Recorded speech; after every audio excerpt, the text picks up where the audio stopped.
इस देश के अंदर चाहे टीका लगाने वाला हो या टोपी पहनने वाला, चाहे पूजा करने वाला हो या नमाज अदा करने वाला, चाहे दलित हो या आदिवासी, महिला हो या पुरुष, चाहे सिपाही हो या गृह मंत्री, चाहे एसपी हो या डीआईजी, चाहे साइकिल पे चलने वाला हो या फॉर्च्यूनर पे चलने वाला हो, हेलीकॉप्टर पे चलने वाला हो, यह देश हम सबका है और सबको बराबरी का अधिकार हमारे देश के संविधान ने किया है। और इस बराबरी के अधिकार को जो हमसे छीनेगा तो उनको मैं कह देना चाहता हूं कि हम उन पुरखों की विरासत को लेकर के चल रहे हैं। अगर हम 200 साल की अंग्रेजों की गुलामी से इस देश को आजादी दिला सकते हैं तो हमारी आज की आजादी छीनने वाली इस नई सरकार को भी धूल चटा सकते हैं।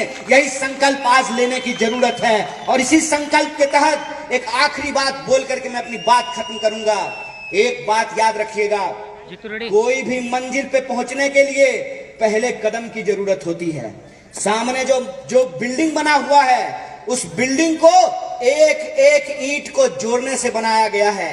इसीलिए मैं आप सबसे आग्रह करने के लिए आया हूं कि लोकतंत्र के लिए सिर्फ विधानसभा का चुनाव महत्वपूर्ण नहीं होता है, लोकतंत्र के लिए सिर्फ लोकसभा का चुनाव महत्वपूर्ण नहीं होता है, लोकतंत्र के लिए लोकल चुनाव भी महत्वपूर्ण होता है। इसीलिए मैं आप तमाम कार्यकर्ताओं से और इस प्रदेश की तमाम जनता से आह्वान करता हूं कि लोकतंत्र की मजबूती उसकी नींव में होगी और जो पंचायती राज व्यवस्था है वो लोकतंत्र की नींव है। इस नींव को हमको मजबूत करना है, कांग्रेस पार्टी को अपना समर्थन देना है और हमारे पार्टी के जो शीर्ष नेतृत्व हैं उनकी जो लड़ाई है, उसकी जो ईमानदारी है उसको मजबूत करते हुए कांग्रेस पार्टी को मजबूत करना है, देश को मजबूत करना है। क्योंकि देश के लोगों से बनता है और लोगों का जो सवाल है वो सवाल है रोजी रोटी, कपड़ा, मकान, शिक्षा, स्वास्थ्य, सड़क, बिजली, पानी का सवाल है। अपने रोजी रोजगार के लिए, अपने हक और अधिकार के लिए, लोकतंत्र की रक्षा के लिए आप तमाम लोग हमारी पार्टी से, इस संघर्ष से